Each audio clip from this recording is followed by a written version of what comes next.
Најпрво да ви се заблагодарам за покривањето на нашата денешна пресконференција. Пред известно време Никола Груевски објави дека Република Македонија е нападната и ги повика македонските граѓани да излезат на улица за да ја одбрнат. Според него, нападот врз Република Македонија е извршен со така наречената албанска платформа, која што наводно го загрозува македонскиот суверенитет и представува опасност од федерализација на Република Македонија. Носители на албанската платформа се албанските политички партии од Македонија, меѓу кои што и ДУИ. На нам ни е добро познато дека во овој момент во Република Македонија функционира техничка влада составена од министри од редовите на ВМРО, ДПМНЕ и ДУИ.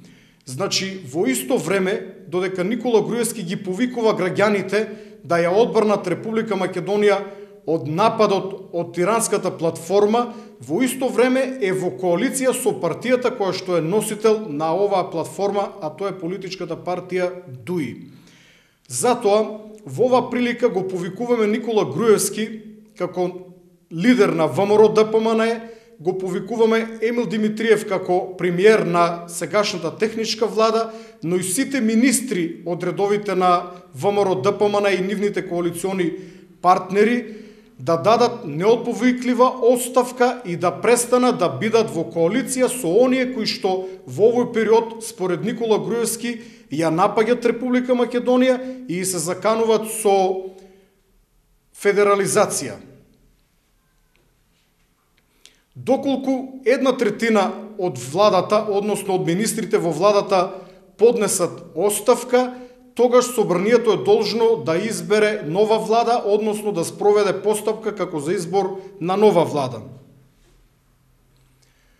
Посебно ги повикувам лидерите на движењето за заедничка Македонија, Бетмен Велит и Борис Дамовски, но и сите добронамерни граѓани кои што со денови протестираат пред Македонското собрание, да извршат силен притисок и да побарат од ВМРО ДПМНЕ да веднаш нивните министри да ја напуштат оваа влада составена од министрите од ВМРО ДПМНЕ, како и од министрите на една од партиите која што е носител на албанската платформа, која што пак ја загрозува македонската унитарност и се заканува со федерализација на Република Македонија.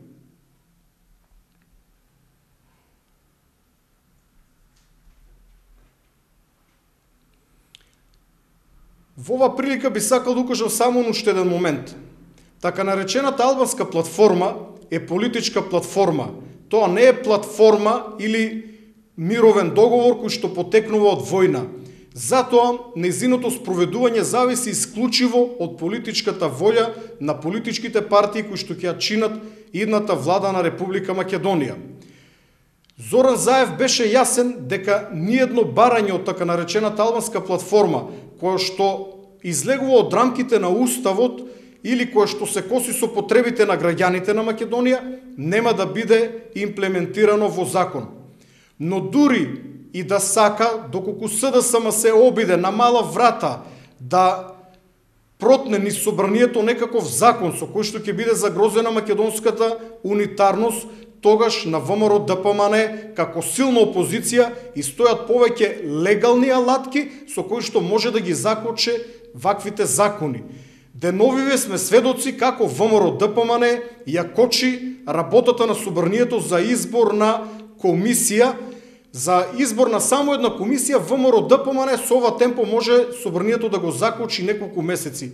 Затоа ги повикуваме ВМРО ДПМНЕ да се ослободат од стравот дека некој ќе ја федерализира Македонија или ќе ја загрози незината унитарност, бидејќи токму тие, како силна опозиција, ќе бидат гарант со ваквата тактика која што моментално ја спроведуваат во собрание, дека нема да дозволат на ниеден закон кој што се коси со интересите на македонскиот народ да помине во собранието, користејќи истата стратегија која што користат последните неколку денови, каде што ќе стои на располагање уште една можност да поднесуваат амандмани на било кој закон кој што евентуално би го предложила новата владина коалиција составена од СДСМ и албанските партии. На тој начин ВМРО ДПМНЕ и ќе ја спасат Македонија и ќе го набилдат нивниот рейтинг, па на следните избори верувам дека убедливо ќе победат.